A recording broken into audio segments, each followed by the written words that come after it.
Hi, welcome to Srajan India. Today is 27th of December 2019. Let us have a quick brief on today's newspaper, The Hindu. Let us look at the headlines. NPR, House to House Verification Plan, National Population Register. इसका क्या मतलब होता है? It means it's a register to identify the people living in India. People living in India का मतलब होता है ±6 months. आज जो डेट है इससे पहले 6 महीने से आप इंडिया में रह रहे हो और नेक्स्ट 6 मंथ्स भी अगर आप इंडिया में रहने वाले हैं then you would be a person living in India. This is not for citizenship. It is basically to identify who all people are living in the country. This helps in policy formulation. For example, you know how many people are living in a area, then you can better formulate the policy. Now, इस जो article है इस news item में ये लिखा है कि data on parents place of birth to be gathered registered already has data of 119 crore residents. इसमें सबसे बड़ा जो प्रॉब्लम आ रहा था एनपीआर में और इससे रिलेटेड जो एनआरसी और देन सेंसस और देन आधार, इनमें सबसे बड़ी जो प्रॉब्लम आती है वो आती है बर्थ सर्टिफिकेट देने की। तो फॉर दैट इसमें ये मेंशन है कि you can provide reference. For example, if someone who's older was born during Dandi March, then he can provide that reference. They can also provide reference of other people, like in this year their daughter got married or in this year they had this particular activity done. So in this way ये जो exercise होगी ये थोड़ी lenient हो जाएगा और इनको alternate veg provide करेंगे सो दैट वो अपना बर्थ से रिलेटेड डेटा को मैनुअल डिटेल्स उनके हम फीड कर सकें। ऑल राइट, अब ये NPR exercise has become controversial because of citizenship rules 2003 link the population register to the creation of NRC, national register of Indian citizens और national registers of citizens. NRC से related जो controversy हुई है, फिर citizenship amendment act से लेके जो fears और रूमर्स फैले हैं उसके कारण जो एनपीआर जो कि बहुत अच्छी एक्सरसाइज थी वो भी अब प्रॉब्लम में पड़ रही है। Then coupled with passage of citizenship amendment act of 2019 which excludes Muslims, fears about an NPR NRC have brought lakhs of people on the streets in protest.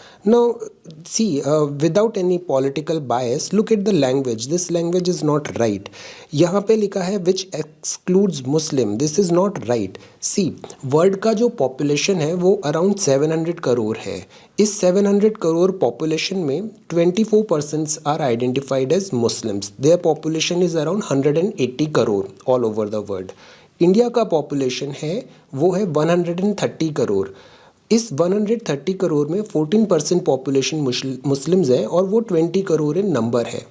ये जो मुस्लिम टर्म यहाँ पे इन्होंने यूज़ किया है, this has to be identified as, this is not something like, what I mean is Indian Muslims are different from this category. These two are two different things. They should not be merged into one. These are Indians. These are not Indians. All right. These are Indians and these are foreigners. So ये इस पूरे article में इन्होंने बात किया है कि हम मैनुअल डिटेल्स भी ले सकते हैं। Then look at this article. Revamp of railway fares likely. Railways हैं, रेलवेज़ हमारा बैकबोन है ट्रांसपोर्टेशन का, both for passengers and for freight. इसका ऑपरेटिंग रेशो है 98.44। ये डेकेड का सबसे पुअर इस बार आया है। ये ऐसा ऑपरेटिंग रेशियो का मीनिंग ये होता है कि अगर रेलवेज़ को 100 रुपी अर्न करने हैं तो उसके लिए इन्हें 98.44 रुपी खर्च करने पड़ेंगे, मतलब 1.66 रुपी ही उनका नेट इनकम हुआ। तो this has been written in this article that this 98.44 has been the worst in the last 10 years। But again हर चीज़ हमारा रिलेटिव होती है। We need to look at what other people are doing in this present context. For example आप देखो जियो का case, Uber, Ola, Swiggy, Zomato, ये जितने भी स्टार्टअप्स हैं ना, ये सब नेगेटिव चल रहे हैं। They are not profit making, they are at loss. Funding के बेसिस पे ये अपना ऑपरेशन कर रहे हैं। इनका अभी प्राइमरी पर्पस है growth, market capture and a kind of monopoly बनाना।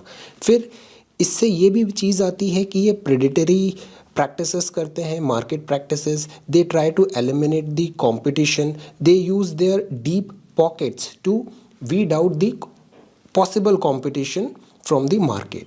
अब इन सब में देखें ना तो रेलवेज़ का इतना बुरा परफॉर्मेंस नहीं है। 98.44 is still a very good figure. Railways is profitable है ये अभी भी, पर इसमें भी कुछ चीज़ें हैं जिसको ध्यान रखना चाहिए, जैसे stop wastage efficiency need to be improved. Railways biggest employer माना जाता है, उसकी एम्प्लॉय एफिशिएंसी को इम्प्रूव होना चाहिए। Then restructure of railway services भी अभी न्यूज़ में आया था, that is also a welcome step towards the better management of railways. ये एक आर्टिकल है, election commission sets the ball rolling on Delhi poll. Election commission क्या होता है? ये एक कॉन्स्टिट्यूशनल बॉडी है। ये लोकसभा, विधानसभा, Rajya Sabha, Vidhan Parishad, president and vice president, इन सभी का ये इलेक्शन कराती है। ये आर्टिकल 324 बिकॉज कॉन्स्टिट्यूशनल बॉडी है तो इसके रिलेटेड एक आर्टिकल है। ये RPA, representation of people act, इन दोनों से मिलके इसको बनाया गया है। अब सीईसी जो होता है एक होता है और ईसी दो होते हैं। देन सुनील अरोरा साहब अभी इसके सीईसी हैं और 25 जनवरी 1950 को ये बॉडी एग्जिस्ट हुआ था, आया था election commission. That is why 25 जनवरी को हम वोटर्स डे के नाम पर सेलिब्रेट करते हैं। सो this is about ring of fire. कल सोलर एक्लिप्स हुआ था, ये उसकी न्यूज़ है।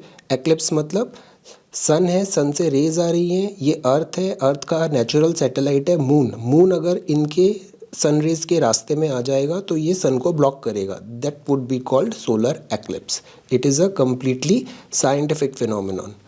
Now, this was page number 1. Let us move to page number 2. Air quality index, ये न्यूज़ में आता ही है in specially in winter times.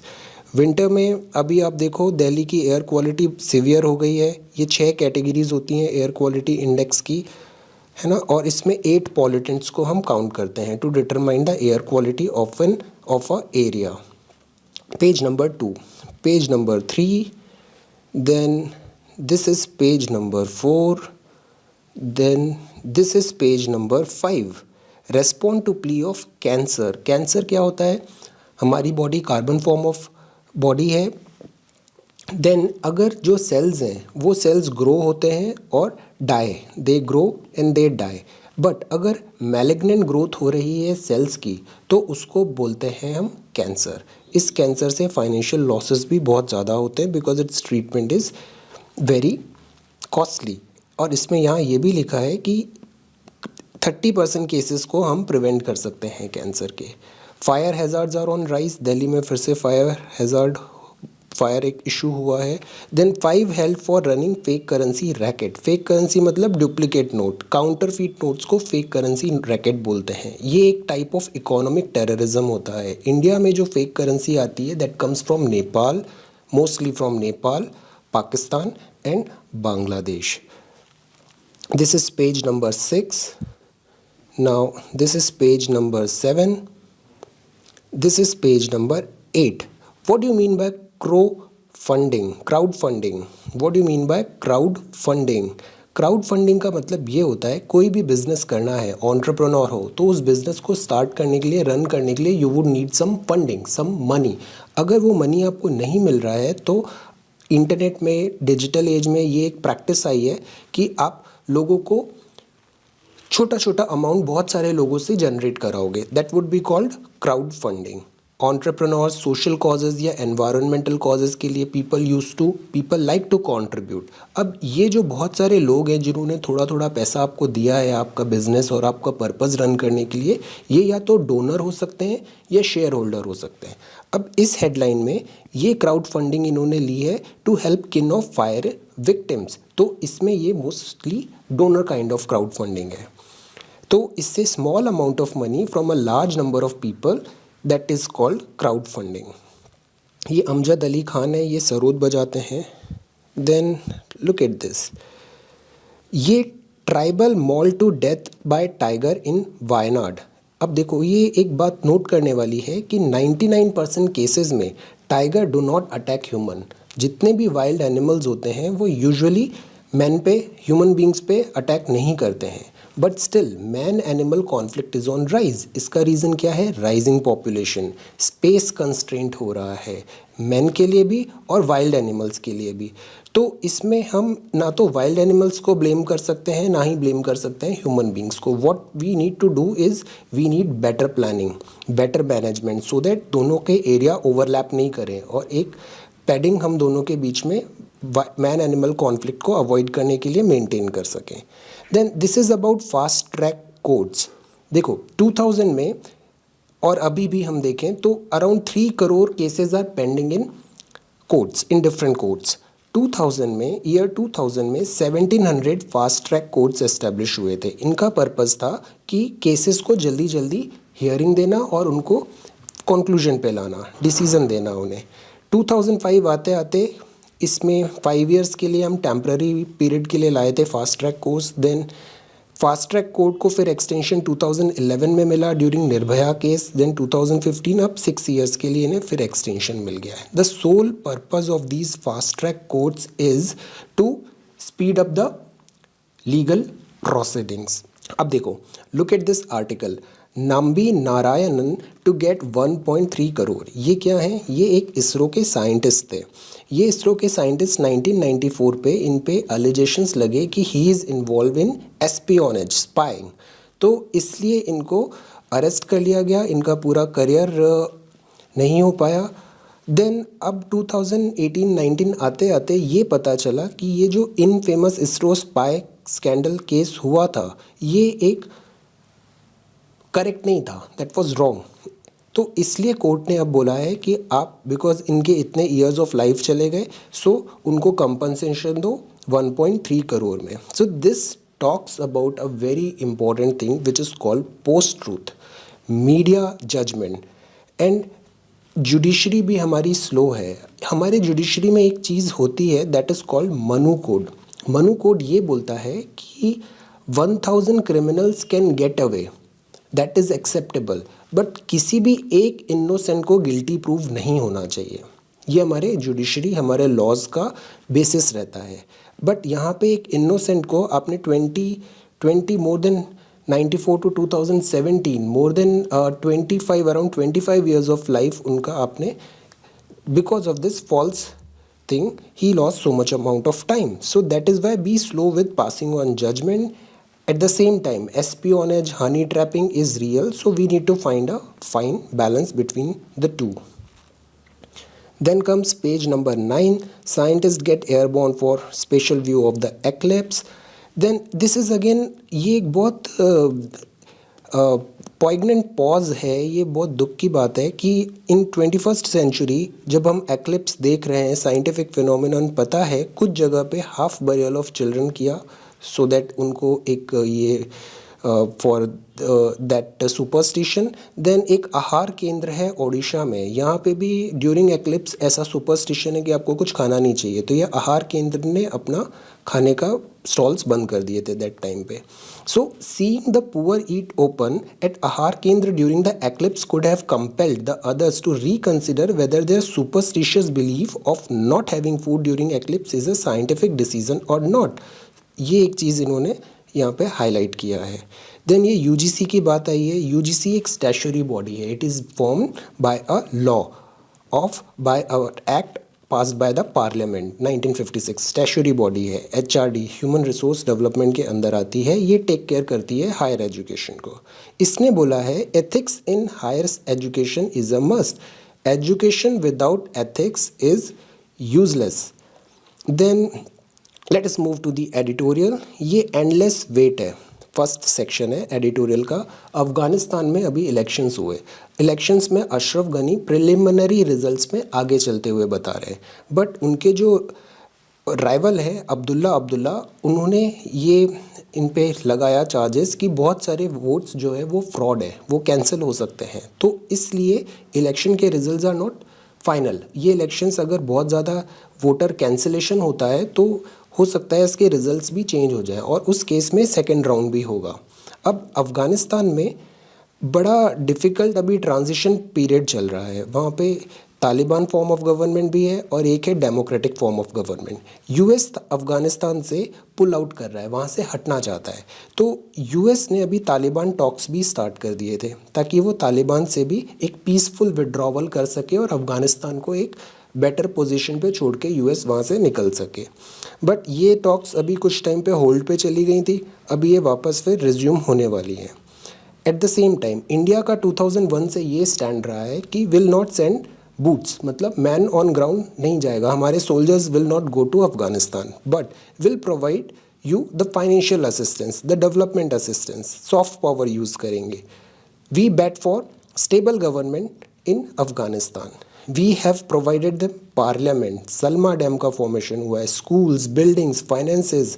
Then we are working on Chabahar port जिससे रोड कनेक्टिविटी हो सकती है जालारंज मार्ग के through via Iran. Then we are working on infrastructure. Afghanistan cricket team का एक परमानेंट होम है in here in India. So this talks about the changing period that Afghanistan is facing right now and the role of India in that. Then cracks in the relic. ये जो NATO है ना, north Atlantic treaty organisation, ये एक group of military alliances था जिसमें Turkey भी आता था। ये यूएस लेड अलायंसेस है। अब Turkey over the period of time अपना चेंज होने लग गया है, उसकी जो नियर है फ्रेंडशिप है वो रशिया से ज़्यादा इंक्रीज़ हो रही है। तो US Turkey relations are threatening to upset North Atlantic Treaty unity. ये टर्की के प्रेसिडेंट है रेसेप तैयब एर्डोगन। अब the US and Turkey are the largest and second largest standing armies of NATO. अब NATO पे अगर US Turkey पे sanctions लगाता है तो टर्की बोल रहा है कि हम रिटेलिएट करेंगे और जो नाटो के बेसेस हैं टर्की पे उसको हम बंद कर देंगे, शट डाउन कर देंगे। देन देखो, Turkey Islamic preacher who is accuse by Ankara for orchestrating the failed 2016 coup against mister Erdogan. यहाँ से 2016 से यूएस और टर्की के रिलेशंस डाउनफॉल होने लग गया। अब क्या हुआ कि जो सीरिया और जो आइसिस वॉर हुआ था, इसमें भी यूएस और टर्की दोनों ऑपोजिट साइड में आए थे काफ़ी सारे मुद्दों में। बिकॉज जो यूएस था उसने Kurdish trying to raise its regional profile and invaded Kurdish held town in northern Syria earlier this year. Turkey is against Kurdish और यूएस ने उनको सपोर्ट किया था। So this was a point of difference. दूसरा point of difference आया Russian S-400 missile system से, जो Turkey ने खरीदा है रशिया से और यूएस इसको अपोज कर रहा है। Then so this is kind of thing. इसी बीच एक और चीज़ ये है कि जो नाटो है, नाटो भी बहुत सारी फंडिंग चाहिए होती है नाटो में। नाटो जो कंट्रीज़ है इनमें अगर किसी एक भी कंट्री पे अटैक हुआ तो वो माना जाता है कि आपने पूरे नाटो ग्रुप पे अटैक किया है। अब इसमें ट्रम्प है, ये काफ़ी वोकल है नाटो के एग्जिस्टेंस पे ही। इन्होंने कहा है कि यूएस ही सारी फंडिंग प्रोवाइड करता है, Germany, France, UK, they are not providing any financial assistance. So NATO का भी जो एग्जिस्टेंस है वो खुद अभी खतरे में है। अब एक डेटा प्रोटेक्शन बिल आया था अभी लोकसभा में।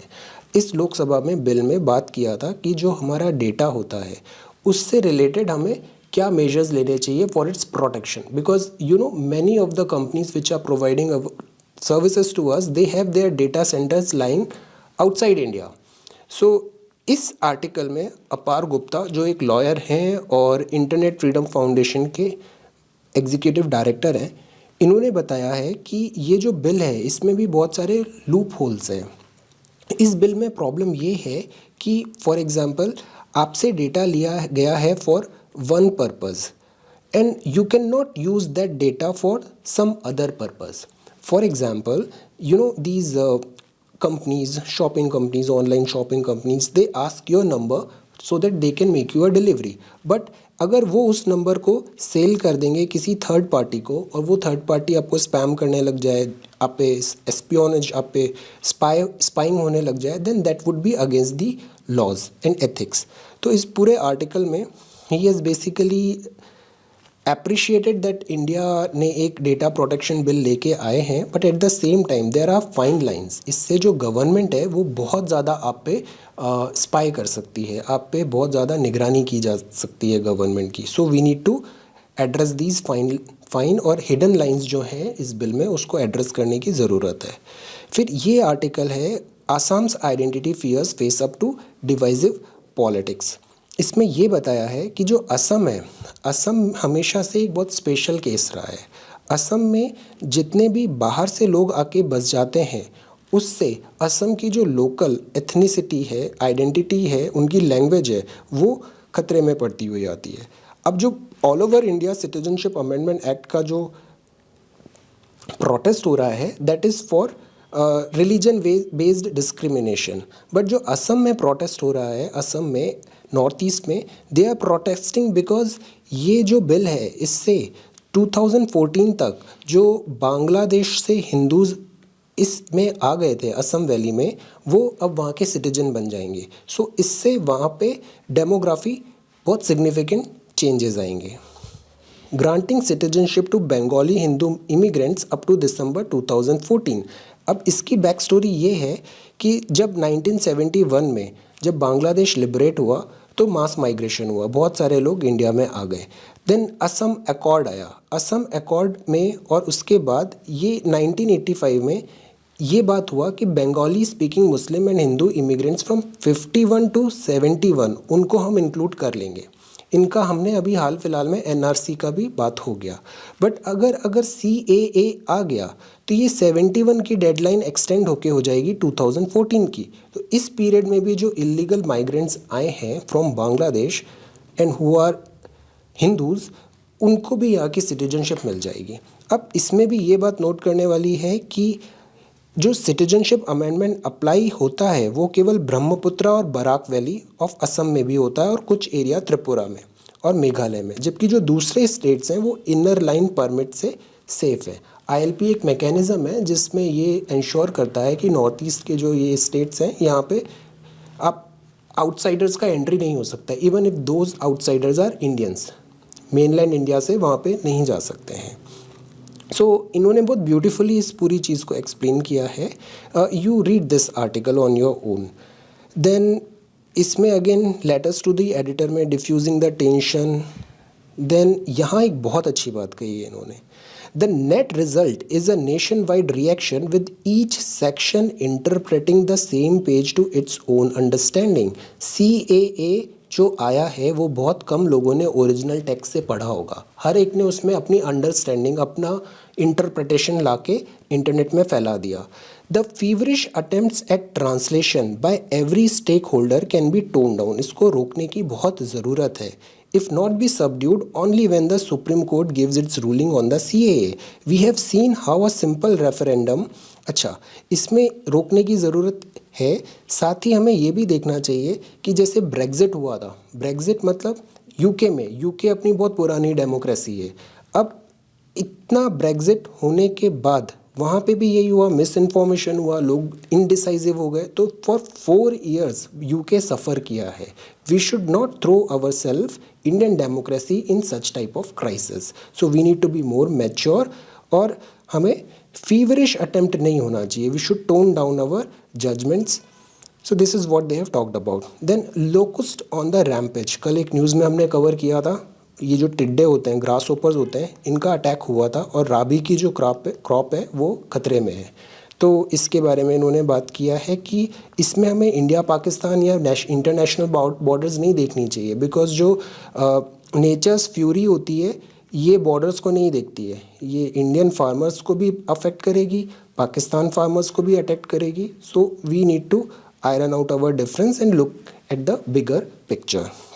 फिर ये वर्ल्ड हेल्थ ऑर्गेनाइजेशन की रिपोर्ट के बारे में कहा है कि जो कैंसर के केसेस हैं 30 to 50% कैंसर के केसेस हैं वो प्रिवेंटेबल है। So this is about editorial page. Then ये अगेन सिटीजनशिप अमेंडमेंट एक्ट से रिलेटेड है, इसमें भी सेम थिंग है, एक इंटरप्रिटेशन दिया है इन दोनों ऑथर्स का। Again will keep this on hold, let more clarity pops comes out, then we'll talk about it. Then so this is about page number 11, then this is page number 12. Then locust swarm, ये pesticides छिड़क रहे हैं गुजरात में इसको prevent करने के लिए, रोकने के लिए लॉकस्ट का, grasshoppers. Then this is page number 13, this is page number 14, Iraq में प्रोटेस्ट हो रहा है। देन नेवल ड्रिल हुआ गल्फ ऑफ ओमान में। नेतन्याहू इज़राइल के अभी प्राइम मिनिस्टर हैं फॉर पास्ट 20 ईयर्स, बट अब ये फिर से इलेक्शंस में जाने वाले हैं, बट उसके पहले इनकी जो खुद की पार्टी है उसी में इनको चैलेंजेस फेस करने पड़ रहे हैं। जनरल बाजवा को एक्सटेंशन मिला था 3 ईयर्स के लिए और उस पर अभी केसेस फाइल हो गए हैं, रिव्यू पिटिशन आ रही है। यमन गल्फ ऑफ अडन में है, अरेबियन पेनिनसुला नीचे। 5G क्या होती है? अभी इसका स्पेक्ट्रम है और स्पेक्ट्रम गवर्नमेंट प्रोवाइड करेगी।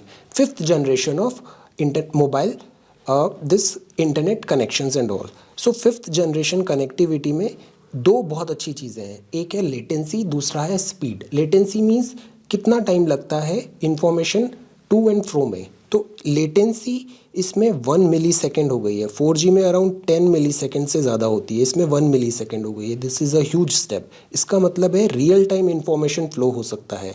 हॉस्पिटल्स में जो सेल्फ ऑटो ड्राइविंग कार्स हैं वो रियल टाइम पे उनको सिग्नल्स आएंगे जाएंगे तो वो तुरंत क्विक डिसीजन मेकिंग होगी, तो उसमें 5G का यूज़ केसेस बहुत ज़्यादा हो जाएंगे।